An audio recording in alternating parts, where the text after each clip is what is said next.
In the quiet suburbs of Wilmington, North Carolina, autumn leaves danced across the cracked pavement leading to Emsley A. Laney High School. The morning sun cast long shadows through the empty parking lot, where a solitary black SUV pulled up. To the curb, few would have recognized the tall figure that stepped out, dressed casually in jeans and a dark sweater. Michael Jordan had come home. It wasn't planned, not really. He'd been driving through his old neighborhood, memories flooding back with each familiar street corner. The basketball court where he first learned to dribble, the park where he'd practice until darkness forced him inside, and now standing before him, the building that had witnessed his transformation from a lanky sophomore who didn't make varsity to the legend who would change basketball forever. The security guard, Ren Holloway, almost dropped his coffee when he recognized the visitor. For 15 years, he'd watched students come and go, heard countless stories about the school's most famous alumni, but never expected to see him walk through these doors again. "Mr. Jordan," he managed to say, his voice barely above a whisper. "Welcome back, sir."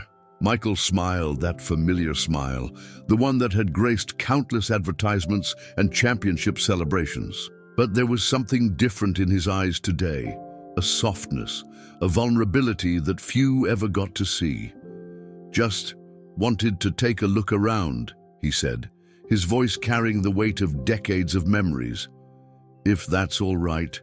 The halls were quiet, most students already in their classrooms. A few trophy cases lined the walls, dusty photographs telling stories of victories long past. Michael paused at one, his fingers tracing the glass above a faded team photo.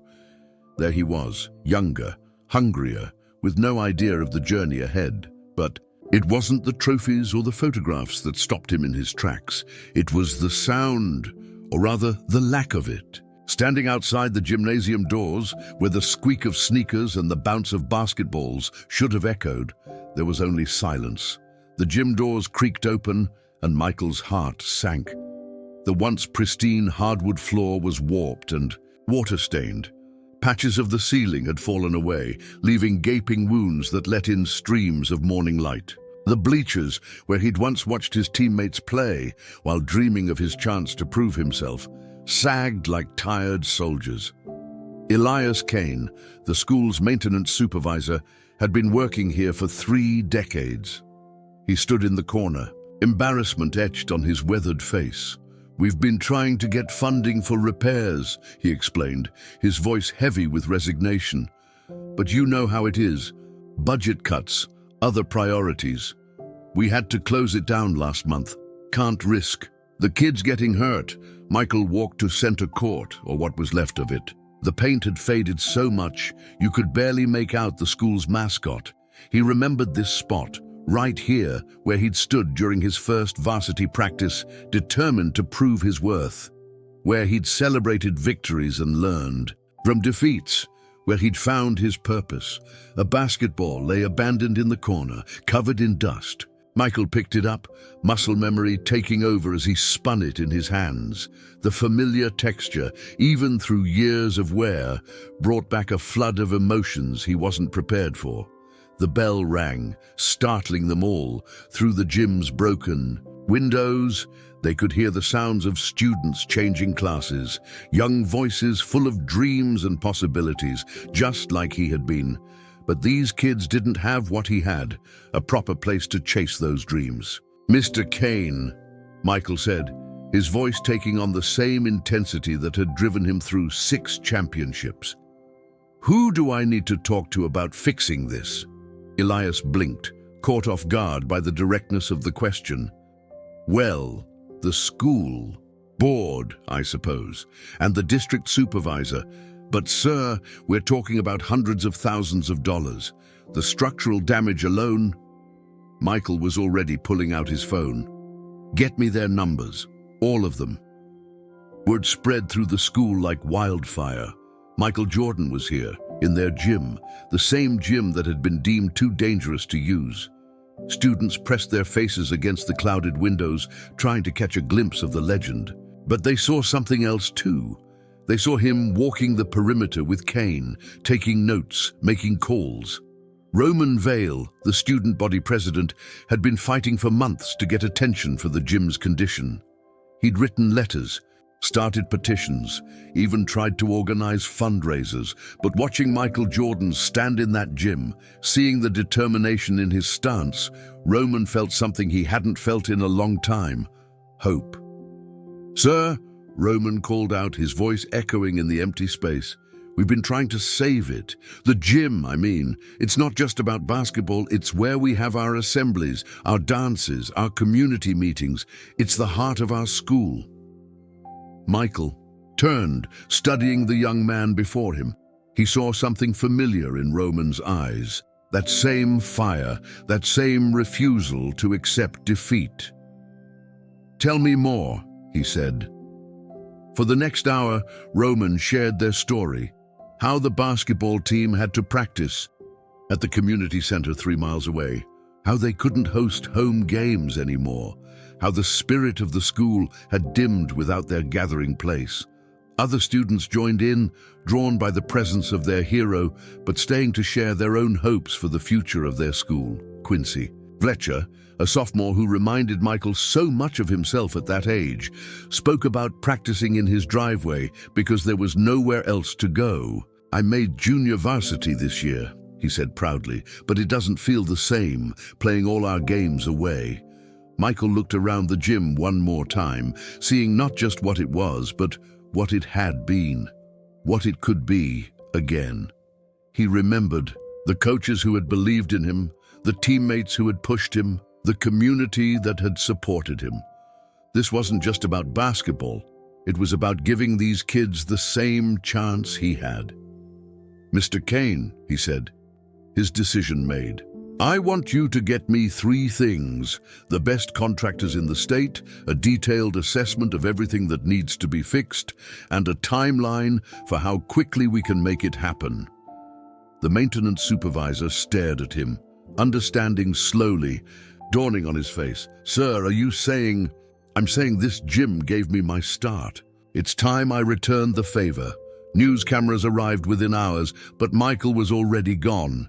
He'd left behind a promise, not just to restore the gym, but to transform it, to create a space where the next generation could find their own path to greatness.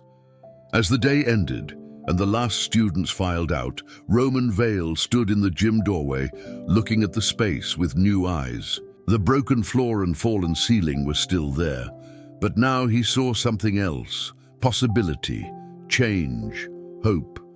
On the wall, barely visible through years of neglect, hung the school's motto: "Through dedication comes excellence." Below it, someone had taped a new edition, a simple note in bold handwriting: "Dreams take flight here. They always have. They always will. MJ." The story spread quickly, not just through Wilmington, but across the country. Michael Jordan returning to his roots, choosing to give back in the most personal way possible. But for the students of Laney High, it wasn't about the headlines or the attention.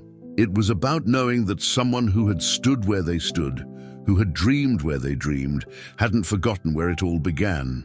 And in that old gym, where a legend first spread his wings, a new chapter was about to begin. The heart of their school would beat again, stronger than ever, carrying forward the legacy of the greatest to ever play the game. Not just in his achievements on the professional court, but in his understanding that sometimes the most important victories are the ones that lift others up. As the sun set on that autumn day, casting long shadows through the broken windows of the gym, the promise of tomorrow hung in the air. For in that moment, Michael Jordan hadn't just pledged to rebuild a gymnasium. He'd reminded everyone that the greatest dreams often start in the most humble places, and that true legends never forget their way home. The morning after Michael Jordan's visit, Laney High School buzzed with an energy it hadn't felt in years. Students clustered around their phones, sharing videos of the basketball legend walking through their dilapidated gym. But for those who had been there, who had witnessed the emotion in his eyes, this was more than just another viral moment. Celeste Quinn, the school's basketball coach, arrived earlier than usual that morning. For 3 years, she'd watched her team's spirit slowly erode as their home court crumbled around them. She stood in the same spot where Michael had stood yesterday, remembering the countless times she'd tried to explain to her players why they couldn't practice here anymore. "Coach Quinn?" A voice echoed through the empty gym. It was Rowan Blair, her team captain. The young player had been breaking records all season, but without a home court to showcase his talents, few college scouts had made the trip to see him play. "Is it true? Is he really going to fix it?" Celeste smiled, noting how Rowan's eyes traced the familiar cracks in the floor, the water stains that marked the walls like tears. "He gave his word," she said. "And from what I hear, Michael Jordan takes his promises seriously." But the gym's deterioration had affected more than just the basketball program. Eden Locke, the drama teacher, remembered when this space transformed into a magnificent auditorium for school plays. Now her students performed in the cafeteria, their voices competing with the hum of vending machines. It was never just about sports, Eden explained to a group of curious students gathering around her desk. "This gym was where we held our graduations, our dances, our community meetings. It was where parents watched their children grow up, where memories were made. When we lost it, we lost part of our soul." The truth of her words resonated through the halls. Lyra Stone, a senior who had never seen the gym in its glory days, had heard stories from her older siblings. They told her about the pep rallies that would shake the bleachers, the championship games that brought the whole town together, the sounds of triumph and determination that once echoed off these walls. By mid-morning, contractors began arriving. Their heavy boots echoed through the corridors as they made their way to assess the damage. Among them was Dante Wolfe, a structural engineer whose father had attended Laney High with Jordan. He ran his hands along the warped floorboards, his expression growing more serious with each step. "It's worse than we thought," he muttered, making notes on his tablet. "The water damage extends beyond the visible areas. The support beams beneath the floor have been compromised. The electrical system needs a complete overhaul. And the roof." He looked up at the ceiling, where patches of sky peeked through like distant stars. "We're not just talking about a facelift here. This needs to be rebuilt from the ground up." The news spread quickly through the school administration. Principal Nova Wren sat in her office, surrounded by yellowing photographs of past basketball teams. Her eyes lingered on the image of a young Michael Jordan, his determination visible even then. The estimated costs of renovation would be staggering, far more than anyone had anticipated. But then her phone rang. It was Michael's team. "Whatever it takes," came the simple response to the contractor's assessment. "Just make it right." Throughout the day, more stories emerged. Iris Lennox, the school librarian, brought out yearbooks from Jordan's era. Students crowded around, marveling at how different everything looked. The gym in those photos gleamed with possibility, its floors shining like mirrors, its walls echoing with the dreams of generations. "I was here when he played," Iris told them, her voice soft with remembrance. The gym was always full, not just for games, but for practice too. People would come just to watch him work. They could sense there was something special happening here. As afternoon classes began, the constant parade of inspectors and contractors continued. But something else was happening too. Students began bringing out old photographs, sharing stories passed down from parents and siblings. The gym's restoration was becoming more than just a construction project. It was becoming a bridge between past and present. Juniper Cross, the school newspaper editor, set up a makeshift interview station outside the gym. She collected stories from anyone willing to share: teachers who had witnessed championship games, alumni who returned to see what was happening, current students imagining what could be. "It's like the whole school is waking up," she wrote in her draft article, as if we're all remembering something we didn't know we'd forgotten.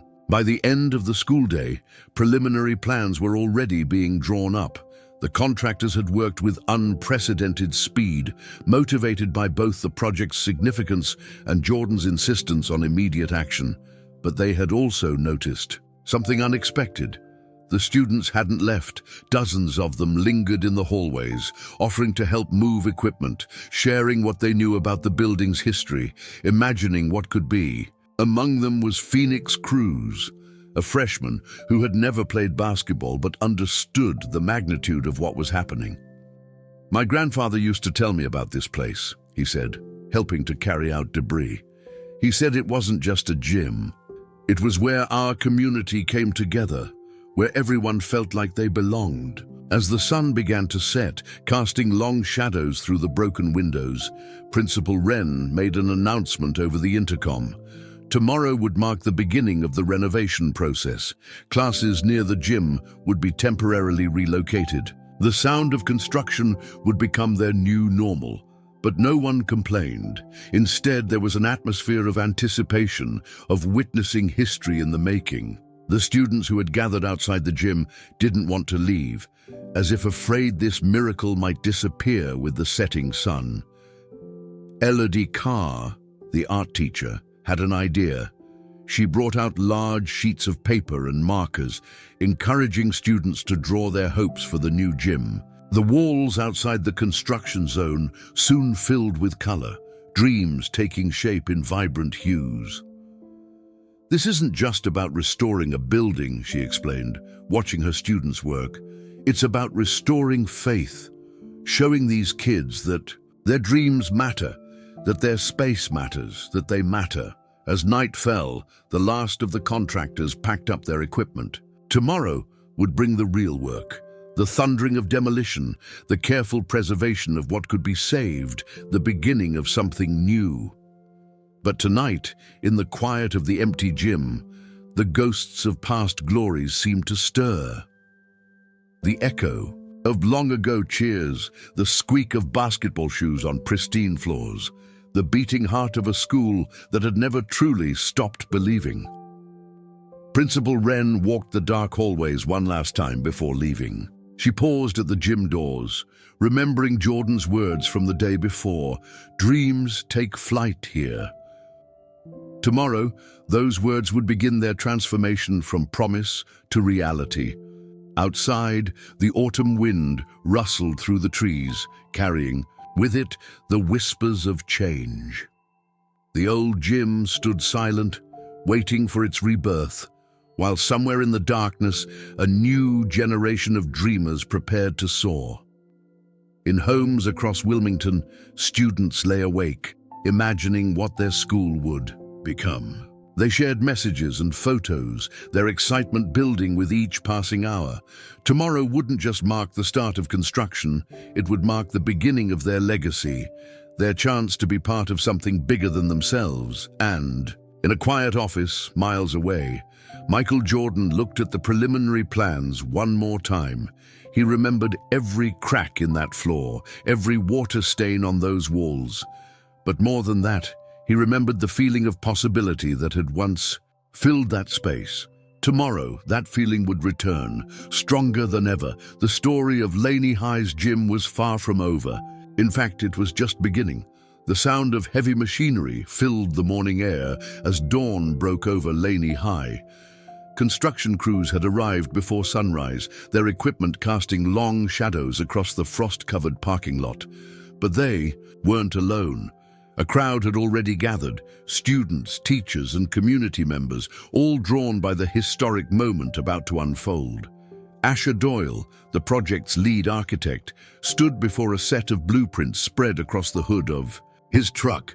His firm had worked through the night, inspired by Michael Jordan's vision of not just restoring the gym, but transforming it into something extraordinary. "We're not just rebuilding a basketball court," he explained to the gathered crowd. "We're creating a legacy." The plans revealed something ambitious, a state-of-the-art facility that would honor the past while embracing the future. The original wooden beams, Those that could be salvaged would be restored and integrated into the new design. The court's dimensions would remain exactly as they were when Jordan played here, a detail he had specifically requested. Delilah Wynne, a local historian, moved through the crowd with her camera, documenting everything. "This isn't just about sports," she said, adjusting her lens to capture workers, carefully removing the old scoreboard. "This is about preserving a piece of our community's soul." Inside, the transformation had already begun. Teams of workers carefully numbered each salvageable floorboard, while others documented the exact placement of every championship banner, every historical photograph. Nothing would be lost to time or progress. Zane Whitaker, whose construction company had been chosen for the project, gathered his crew for a morning briefing. "Mr. Jordan was specific about one thing," he announced, his voice echoing in the half-empty space. "Every piece of this gym that can be saved will be saved. Every nail, every board, every piece of our history matters." The students watched in fascination as modern equipment merged with careful preservation. Maddox Reed, a junior who had been documenting the gym's decline for the school newspaper, couldn't help but marvel at the precision. "It's like watching surgeons," he observed, noting how carefully the workers removed each damaged section of flooring. By mid-morning, the news crews had arrived. They set up their cameras outside, capturing the steady stream of trucks and equipment. But what caught their attention wasn't just the construction, it was the way the community had mobilized around the project. Emmett Rhodes, who owned the local hardware store, had shown up with coffee and donuts for the workers. His father had been the gym's original contractor back in the 1960s. "This place helped build our town," he said, watching the careful demolition. "Now it's our turn to help rebuild it."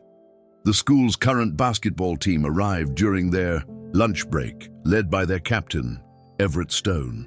They stood in a line, passing salvaged pieces of the old court from hand to hand, creating a human chain that stretched from the gym to the storage containers. Each piece was carefully wrapped and labeled, preserving not just materials but memories. Serafina Vale, whose grandmother had been a teacher at Laney during Jordan's years, brought in a box of old photographs.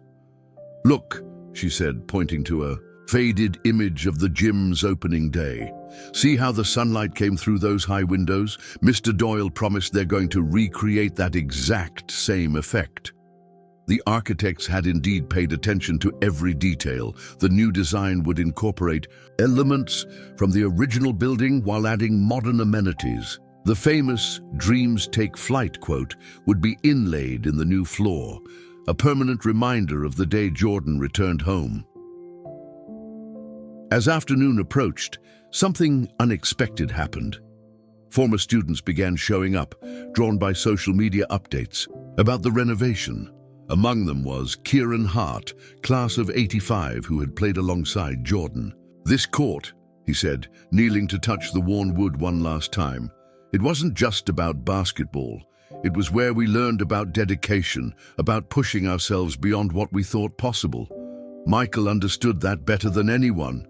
The demolition continued with surgical precision, but it wasn't just the workers doing the heavy lifting. Students had organized themselves into teams, helping wherever they could. Some sorted through old equipment, others documented each step of the process, and many simply watched, understanding they were witnessing history. Rowan Steele, the school's current basketball star, found himself working alongside Dante Wolfe, sharing stories about games played on this court. "Coach Quinn says the ghosts of all the great players still live in these walls," Rowan said, carefully wrapping a piece of the original backboard. "Guess we better make sure they have a nice new home." By late afternoon, the true scope of the project had become clear. This wasn't just a renovation, it was a rebirth.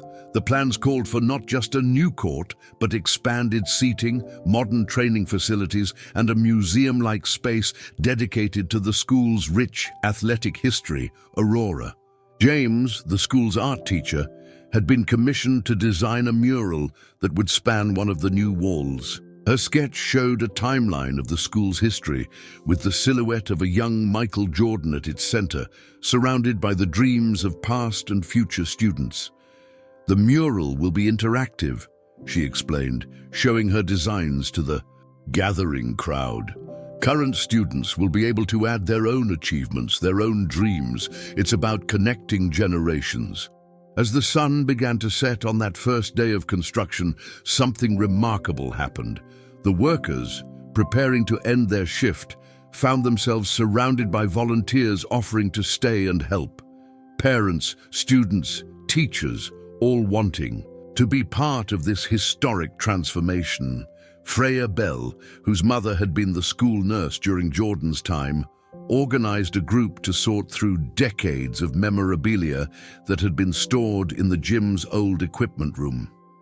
Each item they discovered told a story: old jerseys, faded playbooks, photographs of long-ago victories. "It's like a time capsule," she said, carefully preserving each piece. "Every item we save is a thread connecting us to our history." The construction lights came on as darkness fell, casting long shadows across the partially dismantled court. But work didn't stop. The community's enthusiasm had infected everyone, creating a sense of shared purpose that transcended normal working hours. Dahlia Rhodes, the school's beloved cafeteria manager for the past 30 years, arrived with hot meals for everyone still working. "This gym," she said, watching the careful preservation work continue, "it fed more than just our athletes' dreams. It fed our community's spirit." As night settled over Laney High, the construction site finally grew quiet. But the day's work had accomplished more than just physical progress. It had awakened something in the community, a shared sense of purpose, a connection to their history, and a vision for their future. Principal Nova Wren stood in what remained of the gym's entrance, surveying the day's progress. Tomorrow would bring new challenges, new discoveries, and new opportunities to honor the legacy of this special place. But tonight, she could already feel the change in the air. The renovation wasn't just about restoring a building, it was about rekindling the spirit that had made this place magical. The spirit that had helped launch Michael Jordan's legendary career and had inspired countless others to chase their dreams. As the last workers packed up their tools, the partially dismantled gym stood as a symbol of both what was and what would be. In the darkness, you could almost hear the echoes of past glories, mingling with the promise of victories yet to come. Tomorrow would bring another day of transformation, another step toward realizing Jordan's vision. But tonight, in homes across Wilmington, people shared stories of their connection to this special place, understanding that they were all part of something bigger than themselves. The spirit of Laney High's gym had never truly died. It had just been waiting for the right moment to soar again. 1 week into the renovation, Mother Nature decided to test their resolve. A powerful coastal storm swept through Wilmington, bringing torrential rain that threatened to delay the project. But instead of backing down, the community's determination only grew stronger. Stellan Archer, the site supervisor, arrived at dawn to find dozens of volunteers already there, setting up tarps and drainage systems to protect the exposed areas of the gym. Among them was Ophelia Blair, an engineering student whose grandfather had helped build the original structure. "Water damage is what brought this place down in the first place," Ophelia explained, directing a team of volunteers as they secured protective covers. "We're not letting that happen again, not on our watch." The rain pounded against temporary shelters as work continued inside. The storm had revealed new challenges, hidden structural issues that had gone unnoticed for decades. Beneath the old flooring, workers discovered that the foundation needed more extensive repairs than initially thought. Cambria Steele, the project's structural engineer, studied the newly exposed problems with growing concern. The cost of these additional repairs would be substantial, But before she could even reach for her phone to call Michael Jordan's team, a message arrived. Whatever it takes, make it right. The storm raged outside, but inside the gym, something remarkable was happening. The basketball team, unable to practice due to the weather, had shown up in force. Led by their captain, Phoenix Wilder, they formed a human chain, passing sandbags and equipment wherever needed. "This is our home," Phoenix said, water dripping from his rain-soaked clothes. "We protect our home." The local news crews, who had been covering the renovation since day one, captured something extraordinary that morning. As the storm intensified, more people arrived. Parents, teachers, former students, all braving the weather to help. Juniper Cross, the school newspaper editor, live-streamed the community's response.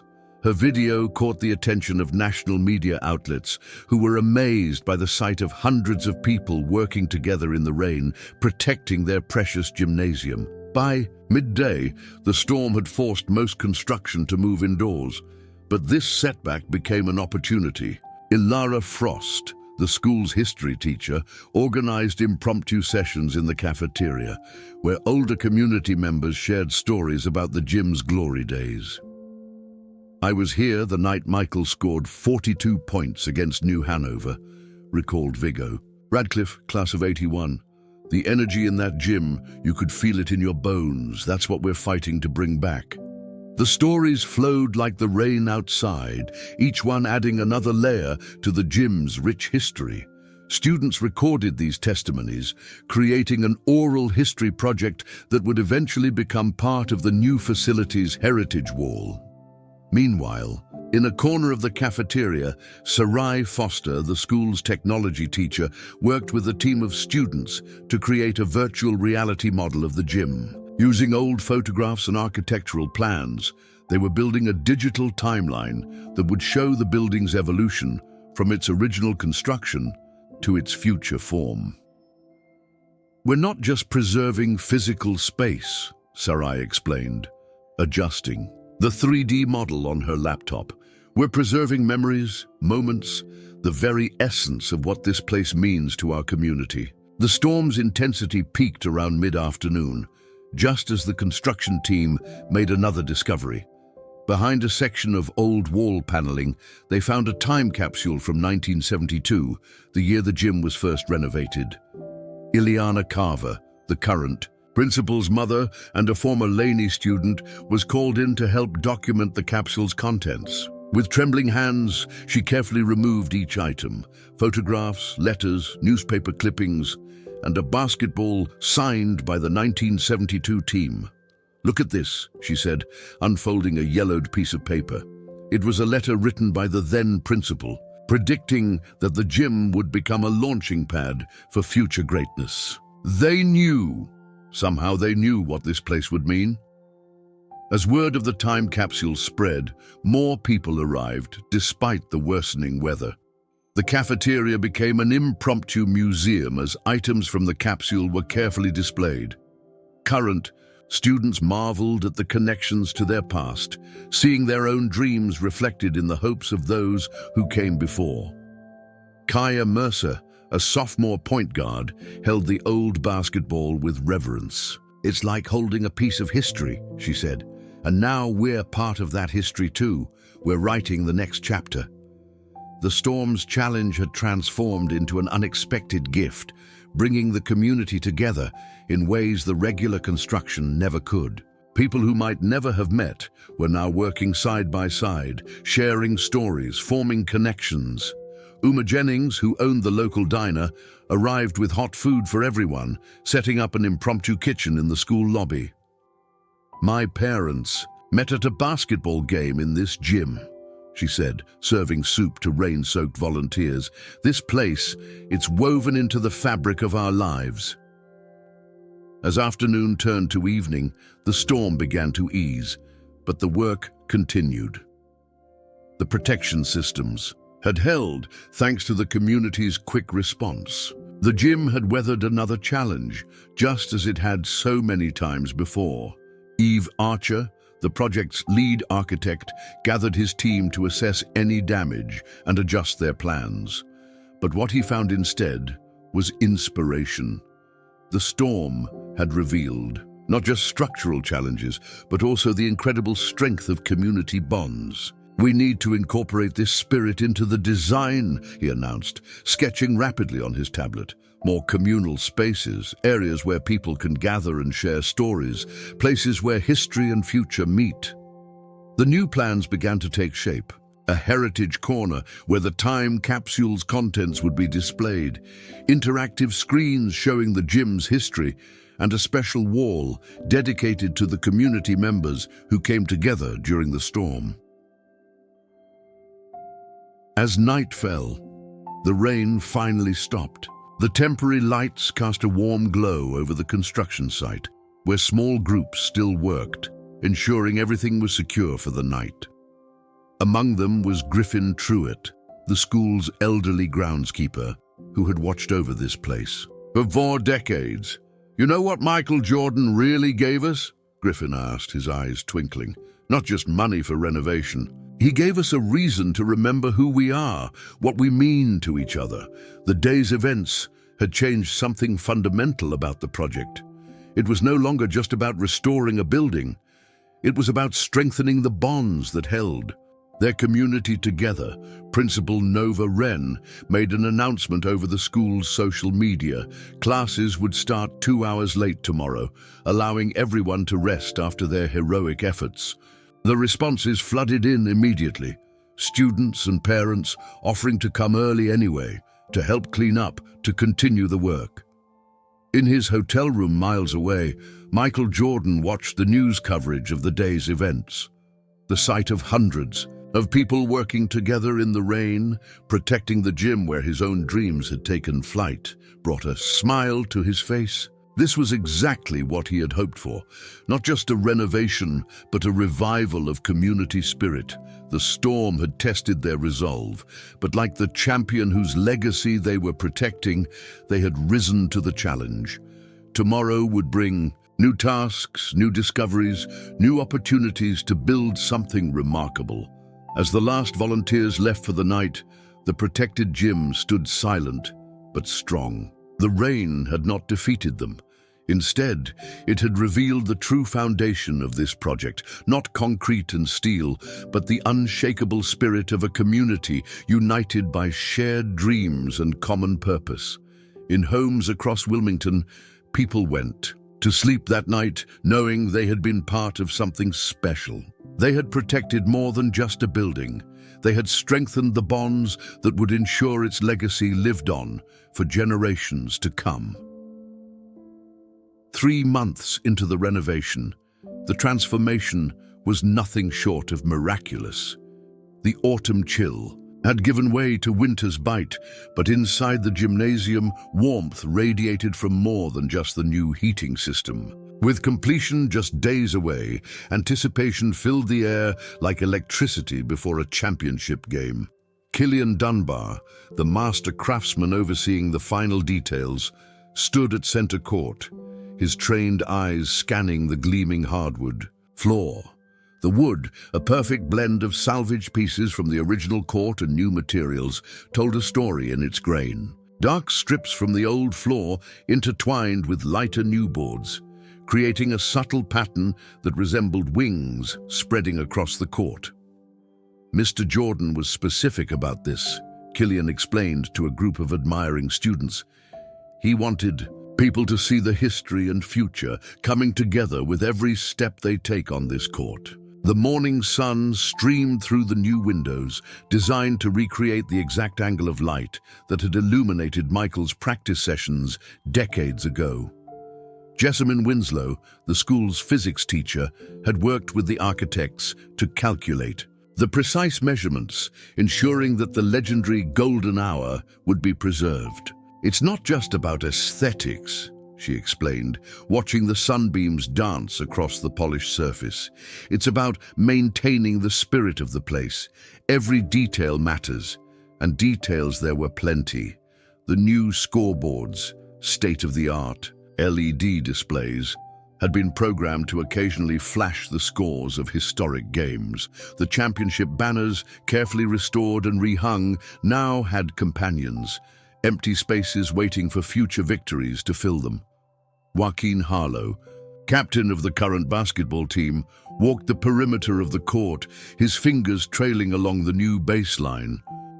"You can feel it," he said softly. "All the dreams that came before, all the ones still to come. They're right here in this wood." The renovation had evolved far beyond its original scope. What started as a structural repair had become a bridge between generations. The walls, now adorned with interactive displays, told the story of every team, every victory, every moment that had made this place special. Uma Penrose, whose grandfather had been the gym's first custodian, led tours for community members eager to see the progress. She stopped at a particular section of the wall where photographs spanning 5 decades had been arranged in a spiraling pattern. "See how they flow together?" she pointed out. "From the first game ever played here to Michael's legendary performances, right up to our current team. It's like a visual timeline of our community's heart." The new features were impressive: climate control that maintained perfect conditions, an advanced sound system that could reproduce the exact acoustics of a full house even in an empty gym, and a special lighting system that could recreate the atmosphere of any era in the gym's history. But it was the subtle touches that moved people the most, like the original wood from Michael's locker, now crafted into a bench where future players would sit before games, or the preserved section of wall where heights of past players had been marked, now protected behind glass like a precious museum piece. Yara Kensington, the school's documentary club president, had been filming the entire renovation process. Her cameras captured not just the physical transformation, but the human stories that made it special. Today, she focused on Zion Ellison, the grandson of the gym's original architect, as he installed the final piece of his contribution to the project. "It's a time capsule," Zion explained, sealing a sleek metal container into a specially designed compartment in the wall. But with a twist, every year the graduating class will add something to it. It's not about preserving one moment in time, it's about capturing the ongoing story of this place. The new locker rooms were a perfect blend of past and present. Modern facilities shared space with carefully preserved elements from the original structure. Above each locker, a small digital display could show the names and numbers of every player who had ever used that spot, cycling through decades of Laney High history. Priya Keaton, the school's technology coordinator, demonstrated the gym's new interactive features to a group of wide-eyed freshmen. "Wave your hand here," she instructed, pointing to a seemingly ordinary section of wall. A holographic projection sprang to life, showing Michael Jordan's famous last-second shot from his junior year. "Every section of the gym has memories embedded in it," she explained. "We've created a space where history isn't just remembered, it's experienced." As the day progressed, final touches were added with meticulous care. The 3-dimensional mural that spanned the entrance lobby was unveiled, showing scenes from the gym's history that seemed to move as viewers walked past. Artists had incorporated facial recognition technology that would add new images to the display, ensuring that every future triumph would become part of the living artwork. Leif Granger, whose mother had been the team photographer during Jordan's years, worked with current students to set up the new media room. "This isn't just about basketball anymore," he said, adjusting the equipment. "It's about capturing and sharing the stories that make this place magical."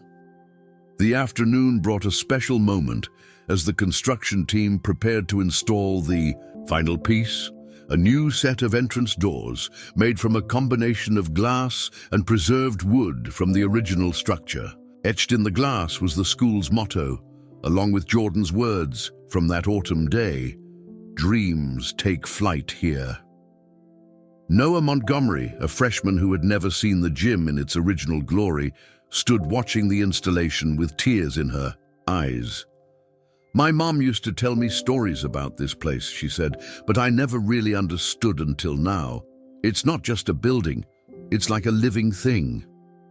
The new gym had exceeded everyone's expectations, but it wasn't just about the physical improvements. Something more profound had taken place over these months of renovation. The community had rediscovered its heart, its shared purpose, its collective dreams. Principal Nova Wren walked the newly completed space as evening approached, her footsteps echoing in the pristine acoustics. Tomorrow would bring the official reopening ceremony, with Michael Jordan himself returning to see what his gift had helped create. But tonight belonged to the community. As word spread that the work was complete, people began gathering outside. Former players, current students, teachers past and present, all drawn to this place that held so many memories and promised so many more. Odin Barlow, the school's oldest living alumni at 92, was helped to center court by his great-grandchildren. He stood there for a long moment, taking in the seamless blend of old and new. "You know what's really beautiful?" he said, his voice thick with emotion. "It still feels like home." As night fell, the gym's new lighting system came to life, casting a warm glow that made the wood gleam like honey. The interactive displays dimmed to a subtle shimmer, and the sound system played a soft symphony of basketball sounds, the bounce of a ball, the swish of a perfect shot, the cheers of long-ago crowds. Tomorrow would bring ceremony and celebration, speeches and ceremonies. But tonight, in the quiet of completion, the gym spoke for itself. Every board, every banner, every carefully preserved piece of history whispered stories of determination, dreams, and the unbreakable spirit of a community united by something greater than themselves. The renovation was complete, but in many ways, the story was just beginning. This wasn't just Michael Jordan's gift to his alma mater. It was his reminder that every great journey starts somewhere, and that sometimes the most important thing we can do is remember where we came from and honor those who helped us along the way. As the last lights dimmed, the gym stood ready for its next chapter. Tomorrow would bring new dreams, new challenges, new opportunities for flight. But tonight, in the peaceful quiet of completion, it was perfect. A testament to the power of remembering our roots while reaching for the stars. The morning of the reopening ceremony dawned clear and crisp, the kind of winter day that seemed designed for making memories. Before the sun had fully risen, crowds began gathering outside Laney High School. Former students stood alongside current ones, their breath visible in the cold air as they shared stories and anticipation. Cassius Bexley, now in his 80s and the oldest surviving member of the school's first basketball team, arrived early. Leaning on his cane, he watched as people streamed into the parking lot. "In all my years," he said, his voice trembling with emotion, "I never thought I'd see anything like this." Inside, Principal Nova Wren made final preparations with her staff. The gym gleamed in the early morning light, every detail perfect, every surface shining. The interactive displays were ready, the new sound system tested, the specially commissioned documentary queued up for its first showing. "It's not just about basketball," she reminded her team during their final briefing.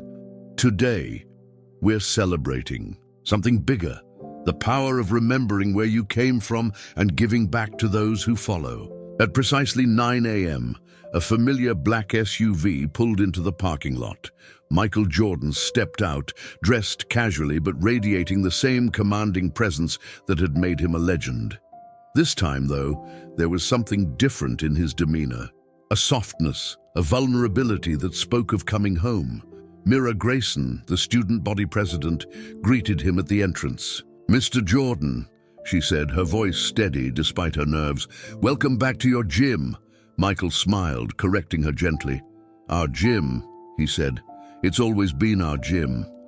The ceremony began with a surprise, a performance by the school's band and choir, positioned in the very spots where the old bleachers had once stood. They played an original composition titled "Wings of Legacy," written by Thorne Channing, the music teacher whose father had taught during Jordan's years. The gym filled quickly, every seat taken, people standing wherever they could find space. The new lighting system cast a warm glow over the crowd, while the interactive displays along the walls quietly cycled through decades of memories. Vigo Jennings, who had been the janitor during Jordan's high school years, sat in a place of honor, near the center court. His eyes glistened as he watched the current students file in, wearing a mix of old and new school jerseys, bridging generations with their attire. When Michael Jordan took the podium, the gym fell silent. He stood there for a moment, taking in the sight of the transformed space, his eyes moving from the preserved sections of the original floor to the new technologies that would inspire future generations. "When I first walked into this gym as a sophomore," he began, his voice carrying easily in the perfectly tuned acoustics, "I was just a kid with a dream. I didn't make varsity that year, something I'm sure many of you have heard about." Laughter rippled through the crowd, warm and appreciative. "But what I learned in this gym wasn't just about basketball. It was about persistence, about believing in yourself even when others don't see your potential yet, about working harder than anyone else, not for glory, but for the pure love of the game." He paused, gesturing to the space around them. "This renovation isn't about me. It's about every student who will walk through these doors. It's about every dream that will take flight here. It's about remembering that greatness can start anywhere, as long as you have the courage to believe and the determination to work for it." The ceremony continued with a series of presentations. The basketball team, led by Captain Rowan Blair, demonstrated the gym's new features. The interactive walls came to life, showing historic games alongside recent practices. The special lighting system recreated the exact conditions of famous moments in the gym's history. Uma Archer, whose grandmother had been the school nurse during Jordan's time, unveiled the heritage wall, a stunning digital display that could show the lineage of every team, every player, every moment that had made the gym special. "This isn't just about preserving history," she explained. "It's about inspiring the future." Then came the moment everyone had been waiting for. The first official game in the renovated gym. But it wasn't just any game. The school had organized something special, a friendly match between current players and alumni, with Michael Jordan serving as honorary coach for both teams. Killian Yardley, a freshman who had been part of the renovation crew, watched in awe as history came alive on the court. "It's like every bounce of the ball is telling a story," he said, his eyes following the players. "Like every step is connecting us to everyone who ever played here." The game was more than just a demonstration. It was a celebration of the gym's spirit. Players from different eras worked together, sharing the court where so many dreams had taken shape. The new scoreboards displayed not just points, but the years each player had graduated, creating a visual timeline of the school's basketball legacy. During halftime, Michael Jordan gathered both teams at center court. The cameras caught him giving advice, sharing stories, connecting with each player individually, but it was what he said to them as a group that would be remembered. "This court," he said, gesturing to the gleaming wood beneath their feet, "is more than just a place to play. It's a reminder that every great journey has a starting point. Your chapter is just beginning. Make it count." The ceremony concluded with a surprise announcement. Michael Jordan revealed the establishment of a scholarship fund, ensuring that future generations of Laney High students would have opportunities to pursue their dreams, whether in sports or academics. As the formal events wound down, people lingered, reluctant to leave. Small groups formed throughout the gym, sharing memories, making connections, building bridges between past and present. The interactive displays continued their quiet dance of images, now including scenes from today's celebration. Eve Archer, who had led the architectural team, stood with Michael Jordan at center court, both men looking up at the championship banners. "We preserved as much as we could," Eve explained. "But we also made sure there's plenty of room for future achievements." Jordan nodded, understanding the deeper meaning. "That's exactly right," he said. "We honor the past by making space for the future." As evening approached, the crowd slowly thinned, but the energy in the gym remained electric. The last rays of sunlight streamed through the carefully designed windows, creating the same golden glow that had inspired a young Michael Jordan decades ago. Principal Wren found herself alone in the gym after most had left, save for a few students who were still exploring the new features. She watched as they discovered hidden details, shared excited observations, and began to make the space their own. Tomorrow, regular classes would resume. The gym would begin its new life, hosting practices, games, assemblies, and countless moments of everyday magic. But it would never be just a gym again. It had become a testament to the power of remembering where you came from and believing in where you could go. As night fell on Laney High School, the gym's new lighting system created a gentle glow, like stars contained within walls. The interactive displays dimmed to a soft shimmer, and the sound system played a quiet symphony of basketball sounds. The perfect backdrop for dreams taking flight. In homes across Wilmington, people shared stories of the day, posted photos online, and felt the warmth of being part of something larger than themselves.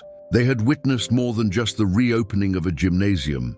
They had seen the renewal of their community's heart.